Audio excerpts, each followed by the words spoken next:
Do I need a new legal entity in Europe? Well, again, highly individual as well. I guess you are operating a large business, because that's the questions that owners of larger businesses ask us quite frequently.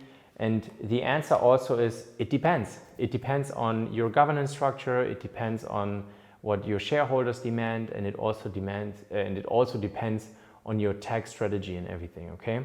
So when you would be working with us at the Profit Move, we would answer this question and look from all angles and try to come up with the right strategy for you personally. But I can tell you how I deal with it in my case, okay? So in my case, I like to treat Europe and the United States separately. Why? This is also a diversifier, okay? So when you think about, you have some litigation going on in the US or whatever, and this company might be at risk, or you would have a high penalty or something like that, you still have Europe, okay? So this is the first reason why I have a legal entity in the United States and one in Europe. And on the other hand, you have access to different capital markets, okay? So you can acquire working capital in Europe, you can talk to banks in Europe, you can talk to banks in the US.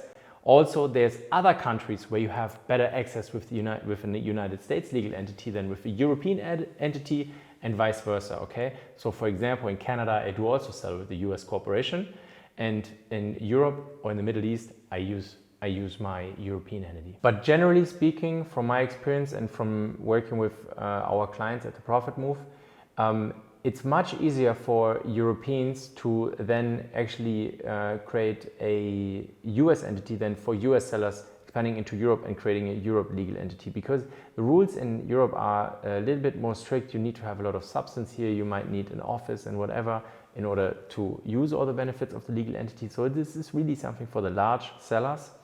And by the way, it's also really simple to just use your US entity setup, get into Europe, do all the compliance requirements, and you're pretty much set up for success. You don't need that. For us European sellers, it might make sense to have a US entity in order to have a kind of a protection wall against all the litigation, etc., that might be happening in the United States. That's not common for Europe. So that's why we chose this kind of structure.